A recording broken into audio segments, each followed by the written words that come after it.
مصر الحديثة ابتدت سنة 1805 مع بداية حكم أسرة محمد علي، لما تولى محمد علي حكم مصر سنة 1805.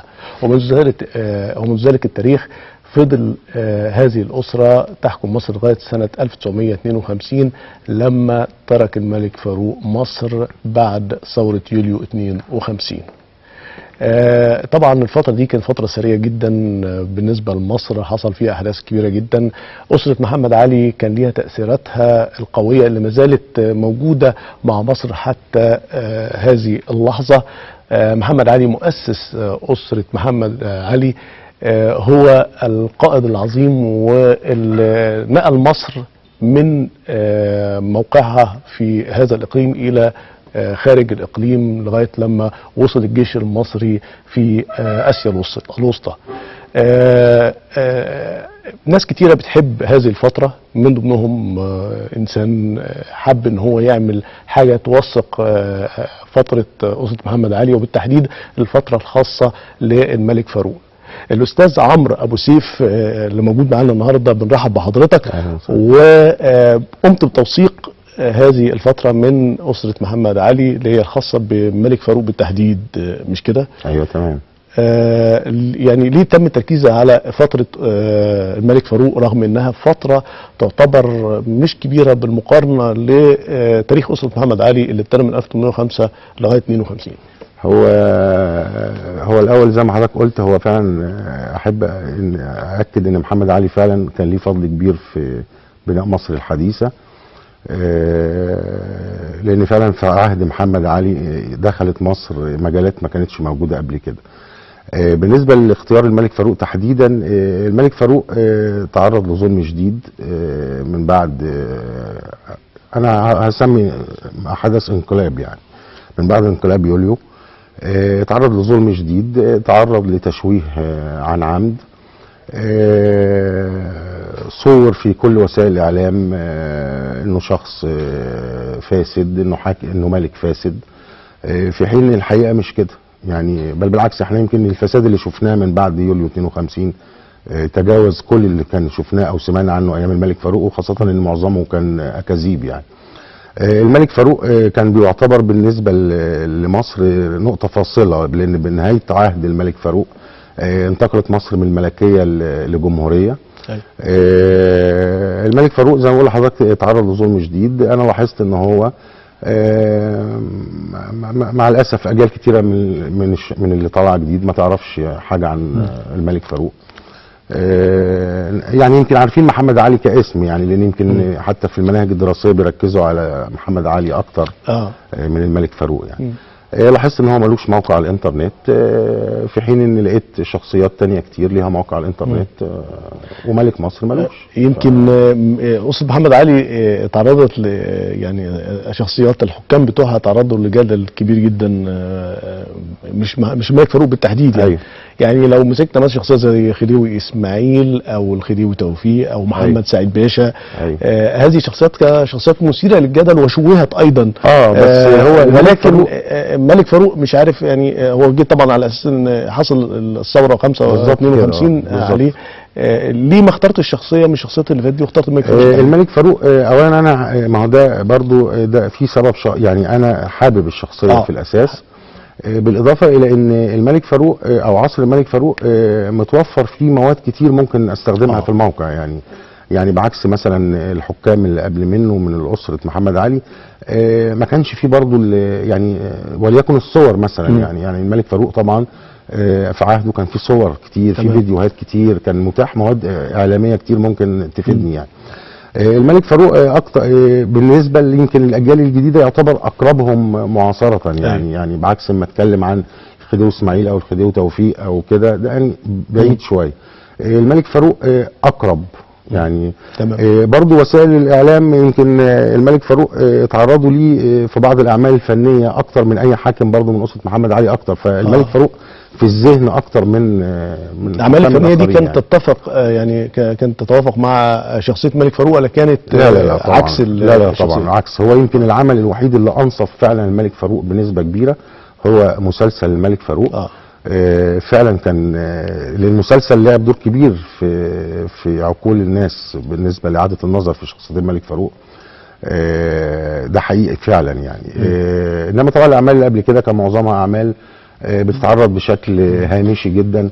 بتحاول برضو تركز على الجزء اللي احنا قلنا عليه في الاول، ان هو برضو بتظهره في صوره الملك الفاسد، الملك الكلام ده. ويمكن عشان المسلسل اعتمد على التاريخ اكتر من كده. الرؤيه الفنيه وهي الدكتوره لميس جابر بتراعي دايما الامور دي اكتر من غيرها يمكن في الكتابات التاريخيه. المصادر اللي حضرتك يعني لجأت اليها عشان توفر المواد اللي حطيتها على الموقع وامديت بيها الموقع كانت ايه؟ طبعا اكيد رجعت لمصادر معينه. والله هي المصادر المتاحه كانت بالنسبه لي الكتب اللي كتبت عن الملك فاروق، بالاضافه طبعا للصور المتوفره على الانترنت. وانا لما الموقع اتعمل ونزل على الانترنت ابتدت الناس تتواصل معايا.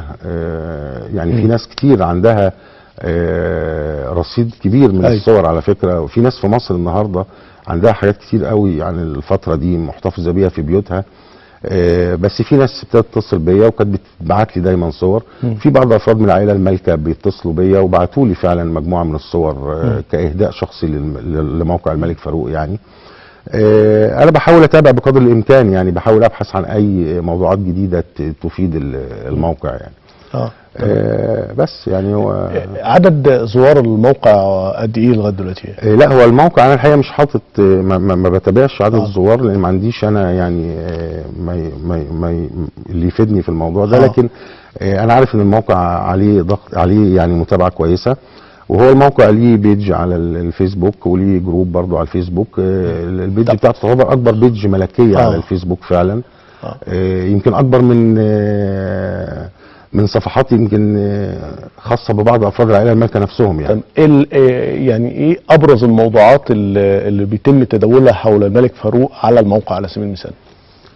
والله ابدا، انا الموقع عندي اصلا الموقع بحاول اجمع كل ما كتب عن الملك فاروق حتى لو سلبيات يعني. يعني انا اي حاجه احس انها تتعلق بفتره الملك فاروق بنزلها في الموقع يعني. هي بس الناس بتتفاعل دايما اكثر مع الصور يعني. دايما الصور بتبقى اكثر تعبيرا عن اللي انت عايز توصله يعني بيبقى سهل حتى انه يشوف بعينه الصوره غير لما يقعد يقرا موضوع او ايه اكتر صوره مثلا كان في حاله تفاعل؟ في صور كتير يعني بس يمكن اكتر صوره فيها كان تفاعل قوي معاها صوره الملك فاروق اثناء زيارته لجبل السكري. جبل السكري، منجم السكري. منجم السكري. احنا منجم السكري يمكن سمعنا عنه حديثا يعني. لكن لا انا عندي صوره وهي موجوده في الصور اللي انا جبتها برضو. صوره ليه وهو في زياره منجم السكري. في صور كتير، وفي طبعا صور كتير تتعلق بالعيله المالكه نفسها في بعض المناسبات بتظهر برضو الشياكه والفخامه بتاعه الحكم الملكي يعني. الحاجات اللي احنا بنشوفها كنا في التلفزيون في الممالك الاوروبيه بره ونبقى يعني مبهورين بيها، هي مصر كانت كده.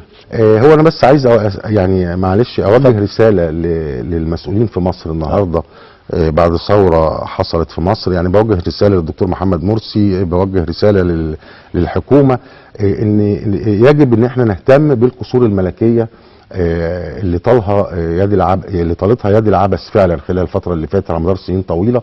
معظمها انهار، معظمها اصبح اماكن مهمله. فيعني اتمنى ان يحصل اهتمام بنضم صوت حضرتك يعني مطالبه فعلا بالاهتمام بالقصور الملكيه، ومش القصور الملكيه وبس ولكن المباني ذات الطراز الخاص اللي انشئ في بدايه القرن الماضي. هذه المباني لا يجب التفريط فيها باي شكل من الاشكال، وخاصه ان ده جزء من تاريخنا يعني. احنا ما بنطلبش، ما بنعملش حاجه، ده جزء من تاريخنا المفروض ان احنا نحافظ عليه يعني. استاذ عمرو ابو سيف، انا بشكر حضرتك على هذا اللقاء، الف شكر. اعزائي المشاهدين، فاصل قصير ونعود مره اخرى لنتابع فقرات برنامج الصدى الثقافي.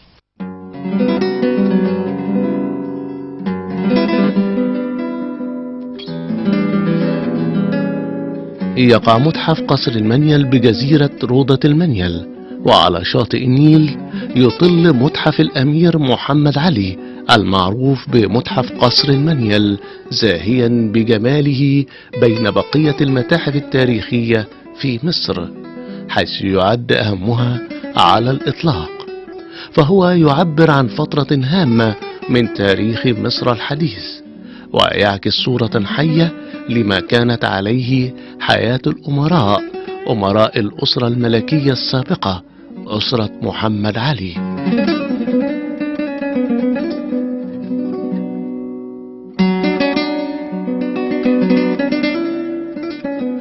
وينفرد بتصميمه المعماري الرائع، فقد بني على طراز إسلامي حديث مقتبس من المدارس الإسلامية الفاطمية المملوكية، وشاعت فيه أيضا الروح الفارسية والسورية والمغربية، كما بدت في زخرفة مبانيه روح الطراز العثماني، ليعد المتحف مدرسة فنية جامعة لعناصر الفنون الإسلامية المختلفة.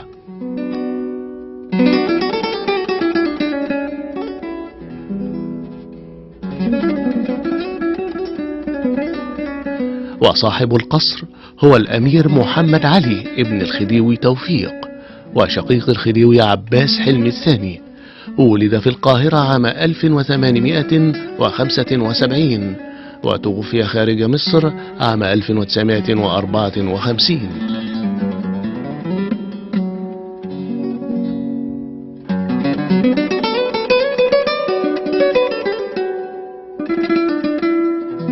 انعكست صفات الأمير وجوانب شخصيته على قصره، فخرج فريدا في طرازه متميزا عن قصور أقرانه من حكام وأمراء الأسرة.